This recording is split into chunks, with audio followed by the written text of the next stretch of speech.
അപ്പോൾ നമ്മുടെ വണ്ടിക്ക് ഇന്നലെ തൊട്ടൊരു മിസ്സിങ്. അപ്പോൾ നമുക്ക് ചെയ്യാൻ പറ്റുന്ന കാര്യമാണെങ്കിൽ ചെയ്ത് നോക്കാം. നിങ്ങൾ കണ്ടോളൂ. ഇപ്പോൾ മഴയൊക്കെ അല്ലേ, അപ്പോൾ നിങ്ങൾക്ക് ഉപകാരപ്പെടും. അപ്പോൾ എനിക്ക് തോന്നണത് വെള്ളത്തിൻ്റെ അംശം ടാങ്കിലുണ്ടോയെന്നാണ്. ഞാൻ നോക്കട്ടെ. അപ്പോൾ ഈ കാണുന്നത് കേട്ടോ കാർബറേറ്ററിലേക്ക് ഫ്യൂൽ വരുന്ന നോബ്. അപ്പോൾ ടാങ്കിൽ വെള്ളം ഉണ്ടോയെന്ന് അറിയാൻ വേണ്ടി ടാങ്കിൽ പെട്രോൾ ഒരു കുപ്പിയിലേക്ക് ഇതുപോലെ ഊറ്റിയെടുക്കാം. ഇതെല്ലാം നമുക്ക് വീട്ടിൽ ചെയ്യാൻ പറ്റിയ ചെറിയ ചെറിയ പണികളാട്ടോ. ഒരു എമർജൻസി സിറ്റുവേഷനിൽ ചെയ്യാൻ പറ്റിയ ചെറിയ ചെറിയ ടൂൾസുകൾ വണ്ടിയിൽ തന്നെ ഉണ്ടാവും. അപ്പം നമ്മൾ വിചാരിച്ച പോലെ തന്നെ വെള്ളത്തിൻ്റെ അംശം പെട്രോളുണ്ട്. ഇതുപോലെ രണ്ട് ഓപ്ഷൻ ഉള്ളത്. ഒന്നില്ലെങ്കിൽ നമ്മുടെ കീ ഹോളില്ലേ, കീറിന ഹോൾ വഴി വെള്ളം ഇറങ്ങിയുണ്ടാവും. അല്ലെങ്കിൽ നമ്മടിച്ച പെട്രോൾ പമ്പിൽ നിന്ന് വെള്ളത്തിൻ്റെ അംശം ഉണ്ടാവും. അത് നിങ്ങൾക്ക് കാണാൻ പറ്റുള്ളൂ. വെള്ളം താഴെ കിടക്കുന്ന വെള്ളമാണ്, ചെറുതായിട്ട് കണ്ടോ.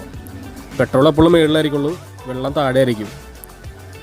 അപ്പോൾ ഞാനിപ്പോൾ ചെയ്യണത് വെള്ളവും പെട്രോളും തിരിച്ചെടുക്കുകയാണ്.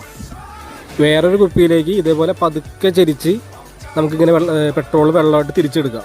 അതുപോലെ പതുക്കെ ഒഴിക്കണം. നമുക്ക് കാണാം വെള്ളം വരുമ്പോൾ നമ്മൾ സ്റ്റോപ്പ് ആക്കണം. അപ്പോൾ ഞാൻ പെട്രോൾ മാറ്റി. ഇപ്പോൾ ശരിക്കും കാണാമല്ലേ വെള്ളം. നമ്മളെല്ലാം ഒഴിക്കാൻ നോക്കരുത്, കുറച്ച് പെട്രോൾ കിട്ടില്ല. അപ്പോൾ ഇനി നമുക്ക് നല്ല പെട്രോൾ ഒഴിച്ചിട്ട് വണ്ടി ഒന്ന് സ്റ്റാർട്ട് ചെയ്ത് നോക്കാം. അപ്പോൾ വണ്ടി ഇപ്പോൾ സ്റ്റാർട്ടായിട്ടുണ്ട്.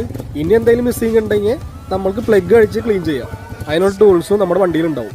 എന്നിട്ട് മിസ്സിങ് ഉണ്ടെങ്കിൽ നമ്മൾ വർക്ക്ഷോപ്പിൽ തന്നെ കൊണ്ടുപോകണം.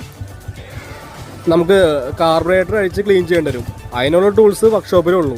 അപ്പം നമ്മൾ ചെറിയ ചെറിയ വർക്കൊക്കെ ഉണ്ടെങ്കിൽ നമുക്ക് വീട്ടിൽ ചെയ്യാം. വലിയ വർക്ക് ഉണ്ടെങ്കിൽ വർക്ക്ഷോപ്പിൽ തന്നെ ആശ്രയിക്കേണ്ടി വരും.